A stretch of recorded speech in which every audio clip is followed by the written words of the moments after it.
አዴታት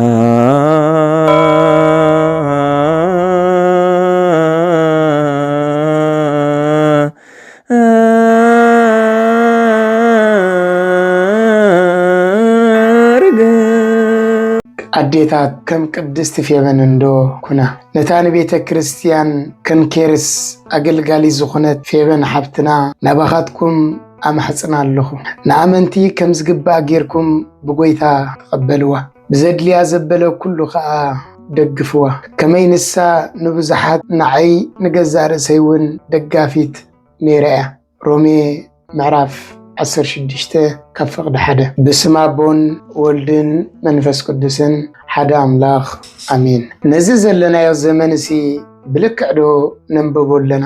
ህይወትና ኸ ከመይ ኣላ? ናይ ብሓቂ ክርስቲያን ዲና? ከም ደቂ ብርሃን ነብርህ ዶ ኣለና? ጨው ኮይንና ኸ ነመቅር ዶ ንህሉ? እስኪ ገለ ደቃይቕ ምስ ነፍስና ንዛረብ። ኣብ ህይወትና ተስፋ ብምቁራፅ ኣነ ድኹም እንታይ ክገብር ይኽእል ዝበልናሉ ጸልማት ግዜ ይህሉ ዶ? እዚ ንሓልፎ ዘለና ዘመን ንገዛእ ርእስናን ንቤተ ክርስቲያንን ካብ ውድቀት ዘድሕን ተግባራት ንፍጽመሉ ዘለና ኮይኑ ዶ ይስምዓና ኣሎ? ወይስ መዓልቲ መፀት ከምተን ቅድሚያ ዝነበራ ንሳውን ከምዛዋዛ በበለካ ለኸዓካ ብዘይቁም ነገር ንሕልፋ ዘለና? እስከ ነስተንትን ከም ሎሚ ዘመን ትምህርቲ ቃል አምላኽ ኣይበዝሕን። ኣብ ማሕበራዊ መራኸቢታት መን ዘይምህር ወይ ክምህር ዘይፍትን ዳርጋ የለን። ንኹንቱ ድዮም ዝሃልኩ ዘለዉ ልብና ግን ኣበያ ዘላ?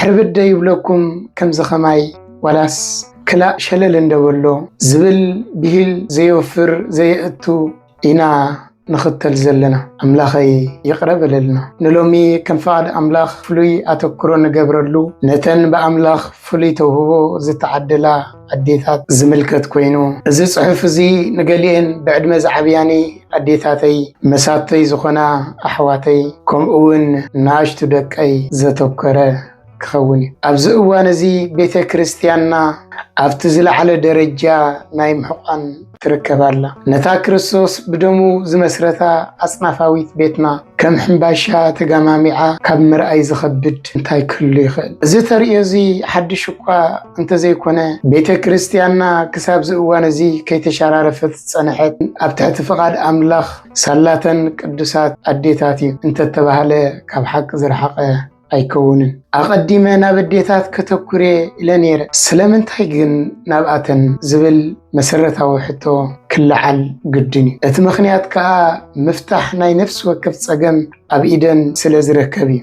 ኣብነት ናይ ቤተ ክርስቲያን ሮማ ክንወስድ ድሕሪ ሐዋርያ ቅዱስ ጴጥሮስ ካብቲ ቦታ ሮማ ፍልይ ምባሉ እታ ቤተ ክርስቲያን ብመንፈስ ኣብ ክልተ ተመቂላ ነይራ። እቶም ኣብታ ከተማ ዝፀንሑ ኣይሁድ ንሕና ደቂ አብርሃም ኢና ብሕጊ ኦሪት ኢና ንኸይድ ስለዚስ ኣብ ትሕቲ ሕጊ ንጽናዕ ክብሉን ከለው እቶም ካብ ግሪኽ ዝመፁ ወገን ኣህዛብ ከዓ ኣብ ትሕቲ ጸጋ ደኣምበር ብሕግስ ኣይንቁረንን ብምባል ካብቲ ሰረት እምነቶም ርሒቆም ክሳብቲ ዝተሓተ ደረጃ ዝበፅሕሉ እዋን እዩ ነይሩ። እታ ብፍቕራን ብስኒታን እትፍለጥ ዝነበረት ቤተ ክርስቲያን ምፍልላይን መንፈስ ምርድዳእን ርሒቕዋ ኣብ ከቢድ ፀገም ወዲቓ ነበረ። ብኸመይ ደኣ ሽግራ ፈቲሓ ዝብል ሕቶ ንምምላስ ካብ ተመክሮ ፌበን ገለ ክንውስኽ ኢና።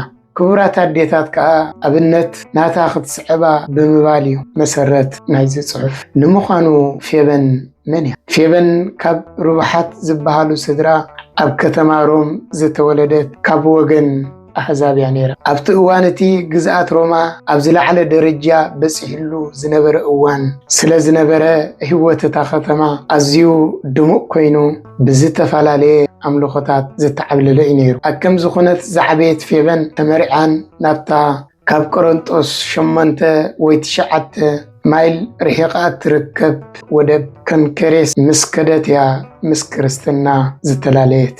ንጥፍቲ ኣባል ናይቲ ሕብረት ድማ ኮነት። እዚ ከም ምእተዊ ወሲድና እዚ ነዘንትዎ ታሪኽ እዚ ብዛዕባ እታ ኣብ ቀዳማይ ክፍለ ዘመን ዝነበረት ቅድስት ፌበን እኳ እንተኾነ ናታ ተግባራት እንዳተወከስና ንነፍስና ክንፍትሽ ብዛዕባና እውን ክንሓስብ ይሕግዘና እሞ ቁሩብ ኣዕሙቕ ክነብሎ። ፌበን መን እያ? ፌበን ማለት ሓንቲ ብሞት ሰብኣያ ዝሰኣነት ድኽምቲ መበለት ኣብ ዓዲ ጓና ንበይና ዝነበረት ንበይና ሓደገኛ ኣማኢት ኪሎሜተራት ተጓዒዛ ነቲ ኣብ መጽሓፍ ቅዱስና ዝርከብ መልእኽቲ ሐዋርያ ቅዱስ ጳውሎስ ናብ ሰብኣ ሮማውያን ኣብ ኣፍ ልባ ተሰኪማ ወዳ ኣብ ዝባና ሓዚላ ናብ ሮማ ዘብጽሐት ኣማኒት ክርስቲያን ኣደንያ ዝነበረት ፌበን ካብ ማእኸል ኣምልኾ ጣዖት ጥንታዊት ሮማ ይወት ናብቲ ሓቀኛ ብርሃን ዝተመርሐት በዓል ቤታ ብሞት ምስተፈለያ መበለት ክንሳ መከራ ጭንቀታ ሓዘና ንኣገልግሎት ዝተጠቀመት ናብ ሮማ ምስተመልሰት ንቤተ ክርስቲያን ሮማ ብባእስን ብምፍልላይን ተበቲና ኣብ ዝሕዝን ኩነታት ምስ ረኸበታ ነዚ ንምዕራይ ብዝለዓለ ደረጃ ሰርሐት። ብህበብላ ማዕበልን በረኻን ልዕሊ 800 ማይልስ ጉዕዞ ጸልማት ዝሰገረት ሞት ሓማታ ከም ቅዱስ ምኽንያት ተጠቂማ ሐዋርያ ቅዱስ ጳውሎስ ንምርካብ ካብኡ መልእኽቲ ናብ ሮማውያን ንምምጻእን ናብ ቆሮንጦስ ዝተጓዕዘት ሐዋርያ ቅዱስ ጳውሎስ ንኹነታት ቤተ ክርስቲያን ሮማ ምስ ሰምዓ ብንብዓትን ጸሎትን ተደጊፉ ነታ ኣብ ቆሮንጦስ ኮይኑ ዝጸሓፋ መልእኽቲ ንሰብ ሮሜ ፌበን ከተብጽሓሉ ዝሃበ ነቲ መልእኽቲ ብግቡእ ዘብጽሐትን ዘስተምሃረትን እዚ ካብ ባሕሪ ብጭልፋ ነተጋድሎ ፌበን ዝገልጽ ኮይኑ እቲ ኣብ ሮሜ ምዕራፍ 16 ካብ 1 ክሳብ 2 ዘሎ ናእዳ ንፌበን ብዛዕባ ኣገልግሎት ደቂ ኣንስትዮ ኣብታ ቀዳሚት ቤተ ክርስቲያን ከነስተንትን ይዕድመና። ካብ ስማዶ ክንጅምር ፌበን ማለት ብሩሁን ድሙቁን ማለት ኮይኑ ከምቲ ሐዋርያ ቅዱስ ጳውሎስ ዝበሎ ድማ እዚ ቃል ንባህር ህይወትን ክርስትናን ዝገልጽ እዩ። ሐዋርያ ቅዱስ ጳውሎስ ሓፍትና ብምባል እውን ይጠቕሳይ ፌበን ኣባል ቤተ ክርስቲያን ከም ዝነበረትን ብክርስቶስ ድማ ሓፍቱ ከም ዝኾነትን ዝገልጽ ድማ እዩ። ፌበን ኣባል ቤተ ክርስቲያን ከም ዝነበረትን ብክርስቶስ ሓፍቱ ከም ዝነበረትን ድማ የመልክት። ጳውሎስ ንፌበን ናብ ኣመንቲ ሮሜ ይልኻ ብሕያውነትን ብፍቕርን ኣባባይቶምን ልቦምን ክቕበልዋ ይምሕፀኑ ከምቲ ንቅዱሳን ዝግባእ ተቐበልዋ ብምባል ቤተ ክርስቲያን ንፌበን ብፍሉይ ክብርን ብክርስቲያናዊ ፍቕርን ክትተሓዝ ከም ዝግባእ የመልክት። ጳውሎስ ብተወሳኺ ፌበን ንብዙሓት ሓጋዚት ከም ዝነበረት ይገልጽ። ምናልባት ንሳ ንኻልኦት ክርስቲያናት ብብዙሕ መንገዲ ሰናይ ጌራ ትሕዞም ነይራ። ምናልባት ከም ማርያምን ማርታን ሉቃስ 10 ካብ ፍቕዲ 38 ክሳብ 40 ኣብ ቤታ ትቕበሎም ነይራ። ፌበን ነታ ኣብ ጫፍ ምግምማዕ በፂሓ ዝነበረት ሕብረት ቤተ ክርስቲያን ሮማ ነቲ ካብ ሐዋርያ ቅዱስ ጳውሎስ ተዋሃባ መልእኽቲ መዓልታዊ ብምንባብን ብምግላጽን እቶም ኣመንቲ ክበኺን ብግብሮም ከም ዝጠዓሱን ያጌራቶም ናፍቲ ንቡር ፍቕሮም ክርስቲያናዊ ህይወቶምን ብምምላስ ከዓ ነቲ ኣብቲ እዋን እቲ ካብ መንግስቲ ሮማ ክርስቲያን ንምጥፋእ ዝወርዶም ዝነበረ ከቢድ ፈተነ ብሓባር ኮይኖም ብእምነትን ብጽንዓትን ክሓልፍዎ ዝገበረት ቅድስት ደያ ነይራ። ኣብዚ ዘለናይ መዋእል ኣዴታት ብፍላይ ክርስቲያናት ድማ ብሓፈሻ ንዝኽሰቱ ፍልልያት ኣብ ምጽባብን ናብ ሓደ ንምምጻእን ዲና ንሰርሕ ዘሎናስ ዋላስ ቲፈዞ ደጋፍ ናይ ሓደ ወገን ብምዃን ኢና ነገራት ነጓሃርን ንበላልሕን ዘለና። ክርስትና ማለት ፍቕሪ እዩ። ምክንያቱ መእሰሪ ኩሉ ፍቕሪ ስለ ዝኾነ ኣዴታት ንፍቕሪ ኣብ ልብኽን ብምግባር ኣብነት ናይዛ ቅድስት እዴኽን ተኸተላ ንስኽን ንምፍልላይ ወጊድ በልኦ ሰብኡትክንን ደቅኽንን ድማ ኣሰርክን ክስዕቡ እዮም። ንስኽን ዝተበገስክናሉ ዘበለ ኩሉ ይሰምር እሞ ሓደራኽን ካብ ፀግዒ ናይ ዝተወሰኑ ጉጅለ ካብ ምዃን ወፂኽን ኣብ ቤተ ክርስቲያንና ስምረትን ፍቕርን ምስራጽ ከመዲኽን ፌበን ኩና።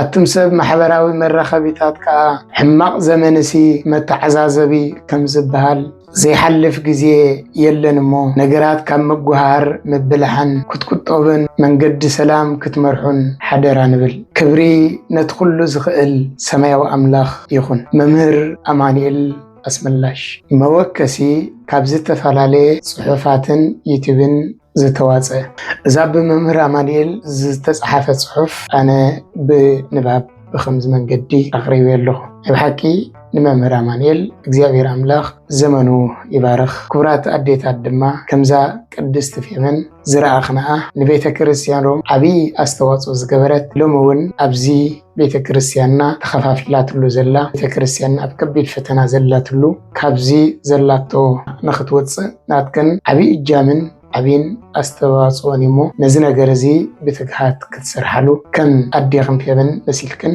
ንቤተ ክርስቲያን ብምስማዕ ናይ ሓደ ቲፎዞ ብምዃን ዘይኮነ ናይ ሓቂ ጠጠው ኢልክን ንቤተ ክርስቲያን ናብ ሓድነትን ሰላምን ፍቅርን ክትመጽእ ዓብይ ኣስተዋፅኦ ከተበርክታ ትኽእላኽን እሞ ከም ፌበን ሐዋርያ ቅዱስ ጳውሎስ ከም ዝመጎሳ ከም ዘመስገና ከምኣ ከም ቅዱስ ፌበን ክትመጎሳን ክትምስገናን ኣብዚ እዋን እዚ ዓብይ ናትክን ኣስተዋፅኦን ኣበርክቶን የድሊ እሞኒ እግዚአብሔር ኣምላኽ ነዚ ክትገብራ ንዓኽን ይርዳእኽን። ንኹልና እግዚአብሔር ኣምላኽ ኣብ እምነትና ብሃይማኖትና የጽናዕና ፍጻሜና የጸብቐልና። እንተ ምህራትኩም ናብ ማሕዘትኩም ናብ ፈተውትኩም ብፍላይ ድማ ናብ ክቡራት ኣዴታት ሸር ክትገብርዋ ብትሕትና ይሓትት። ፈለው ላይክ ምግባር ቤተሰብ ምዃን ኣይትረስዑ። ይቐኒለይ። ወስብሃት ለእግዚአብሔር ወለወላዲቱ ድንግል ወለመስቀሉ ክቡር አሜን።